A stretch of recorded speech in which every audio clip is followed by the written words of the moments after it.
ప్రతి హిట్ ఒక song hit అయినప్పుడు కానీ తమ్మన్ పలానా దీన్ని కాపీ కొట్టాడు ఇలా వస్తుంటాయి కదా. సో అలాంటప్పుడు నీకు ఎలా ఉంటుంది అసలు? ప్రత్యేకించి ఈ సినిమాకు కూడా అంటే విలన్కి ఇచ్చిన ట్రాక్ కానీ అది సోషల్ మీడియాలో ఇప్పుడు ఇది పలానా అని మళ్ళీ ట్రోల్ అవుతున్నాయి. ఇప్పుడు నీ దాకా వచ్చిందో లేదో తెలియదు. సో ఇలాంటివి విన్నప్పుడు నీకేమనిపిస్తుంది?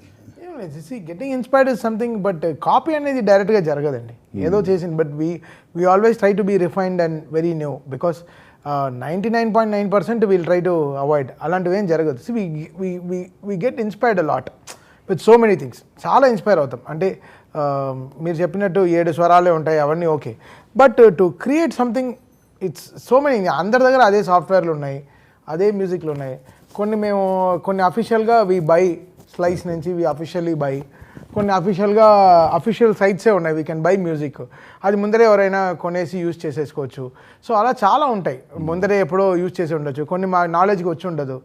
మరి అంత ఇది షజామ్ అనే ఒక యాప్ ఉంది, దాంట్లో కొడితే వెంటనే ఇది ఏ పాట ఎక్కడి నుంచి వచ్చేస్తుందని తెలిసిపోతుంది.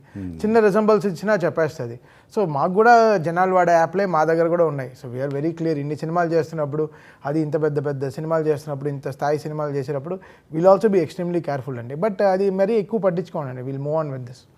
నథింగ్ పర్టికులర్లీ ఫిక్స్ అయ్యి దీన్నే చేయాలనేది నథింగ్ లైక్ దట్ అండి.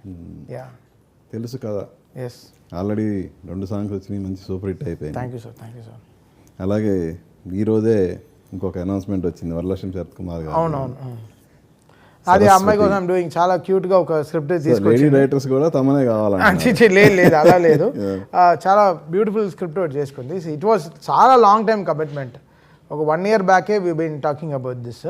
సో ఐ థింక్ ఫైనలీ తన ఓన్ ప్రొడక్షన్. హీరోల దగ్గర నుంచి బడ్డింగ్ డైరెక్టర్స్ వరకు అందరూ తమన్ ఏం మాయ చేస్తున్నారు? మాయ లేదండి, it's just trust they have on me. అంటే I'm just taking the things on my shoulders, అంతే. రెస్పాన్సిబిలిటీ అంతే. ఇట్స్ జస్ట్ ట్రస్ట్ అండి, అంతే. దానిపైన ఏం లేదు, అంతే. సో ఇది 11 years ఇండస్ట్రీకి వచ్చి